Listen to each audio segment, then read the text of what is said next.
નમસ્કાર મિત્રો, આજના વિડીયોની અંદર ધોરણ 7 વિષય ગુજરાતી પ્રશ્ન બેંક અને તેના સોલ્યુશન વિશે આજના વિડીયોમાં માહિતી મેળવવાના છીએ.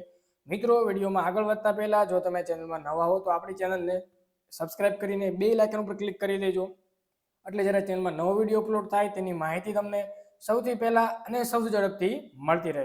આ વિડીયોના સોલ્યુશનની પીડીએફ ફાઇલ, પ્રશ્ન બેંકની પીડીએફ ફાઇલ જે પણ વિદ્યાર્થી મિત્રોને ડાઉનલોડ કરવી હોય તો વિડીયોના ડિસ્ક્રિપ્શન બોક્સમાં તમને ટેલિગ્રામ ગ્રુપની લિંક આપેલી છે. તો અવશ્ય તમે લિંક ઉપર ક્લિક કરીને પ્રશ્ન બેંકની પીડીએફ ફાઇલ, સોલ્યુશનની પીડીએફ ફાઇલ ડાઉનલોડ કરી શકો છો. તો તમે જોઈ શકો છો મિત્રો, ધોરણ 7 સામાયિક મૂલ્યાંકન કસોટી.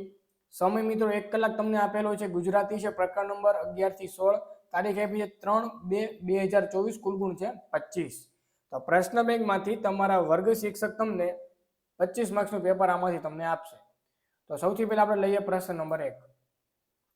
તો પ્રશ્ન નંબર 1 આપ્યો છે, નીચેના પ્રશ્નોના જવાબ ફકરાના આધારે આપો. ગમે તે તમારે એક લખવાનો છે. 5 ગુણનો પ્રશ્ન છે. ઓકે, ચાલો જોઈએ. એક ફકરો આપેલો છે. એક વિધવા સ્ત્રી હતી, એનું નામ કિસ્સા હતું. એને એક પુત્ર હતો. પુત્રને તે જીવની જેમ ચાહતી હતી. એકવાર કિસ્સાનો પુત્ર માંદો પડ્યો અને વૈદ્ય પાસે જવા છતાં કોઈ તેના પુત્રને બચાવી શક્યું નહીં. કિસ્સા હૈયાફાટ રુદન કરી દઈને સૌને તેના પુત્રને જીવતો કરવાની આજીજી કરવા લાગી. તે પુત્રના મૃતદેહને લઈને ભગવાન બુદ્ધની પાસે ગઈ. ભગવાને સમજાવ્યું, દરેકનું મૃત્યુ નિશ્ચિત છે, દુનિયામાં કોઈ અમર નથી. બરાબર. તો પહેલો સવાલ શું છે? કિસ્સાના પુત્રને શા માટે બચાવી શકાયો નહીં? તો કે ભાઈ લખેલું છે કે ભાઈ માંદો પડ્યો, વૈદ્ય પાસે જવા સાથે એનો પુત્ર બચાવી શક્યો નહીં, કેમ કે ભાઈ દરેકનું મૃત્યુ કેવું છે? નિશ્ચિત છે. તો ક્વેશ્ચન નંબર તમારો 1 નો જવાબ આવશે. કિસ્સા પોતાના પુત્રને ખૂબ ચાહતી હતી એવું તમે શાના ઉપરથી કહી શકો?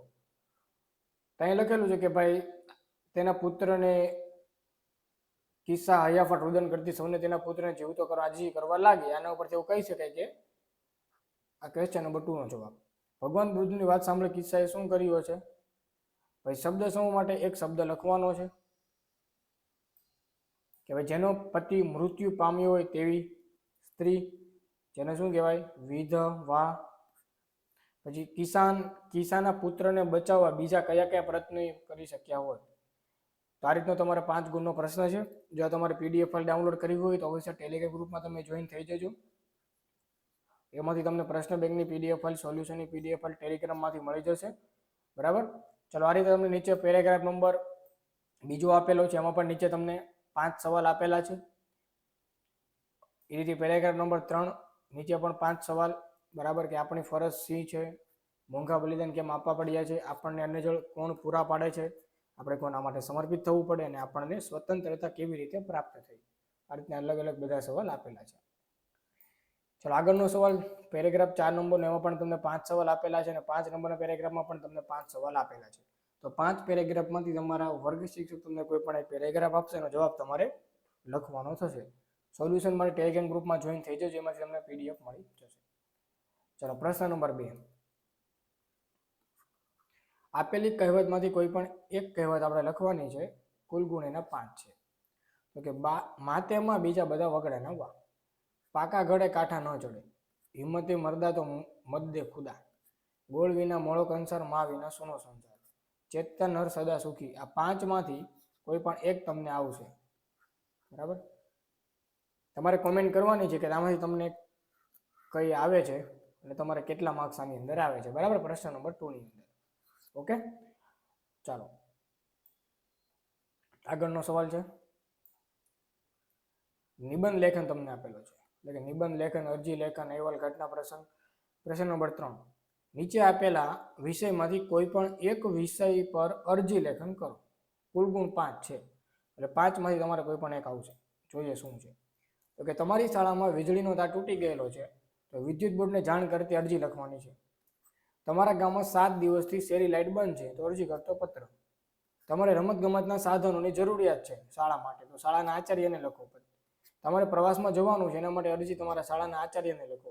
અને તમારા ગામની ગંદકી દૂર કરવા તમે જે અરજી લખો એ તલાટીને લખવાની થાય, તો એ તલાટીને તમારે લખવાની. તો 5 અલગ અલગ જે અરજી લેખન છે એમાં તમારે વિષય શિક્ષક તમને કોઈ પણ એક આપશે, એનો જવાબ તમારે એકમ કસોટીની બુકની અંદર લખવાનું થશે. ચલો, આગળનો સવાલ છે. પ્રશ્ન નંબર 4. આપેલી અધૂરી વાર્તા પૂરી કરો. ગમે તે તમારે એક લખવાનું છે, કોઈ પણ એક આવશે લખવાની. કુલ ગુણ એના 5 થશે. બરાબર. ચાલો, એક જંગલમાં પ્રાણીઓની સભા ભરાઈ, એટલામાં શિયાળાના મોબાઈલની રિંગ વાગી. પછી તો એક વેપારી વેપાર કરવા દેશ છોડીને પરદેશ ગયો, ખૂબ પૈસા કમાયો. પછી એક મોટું તળાવ હતું, તળાવમાં એક દિવસ વિચિત્ર પ્રકારનું પ્રાણીને જોઈ બધા મગર અને દેડકાઓ સભા ભરી. પછી એક ફુગ્ગો ઉડતો ઉડતો આકાશ તરફ જઈ રહ્યો હતો. બધા લોકો અચરજથી એને જોઈ રહ્યા હતા. અચરજનું કારણ એ હતું કે ફુગ્ગો એકલો નહીં, પરંતુ એની સાથે, બરાબર.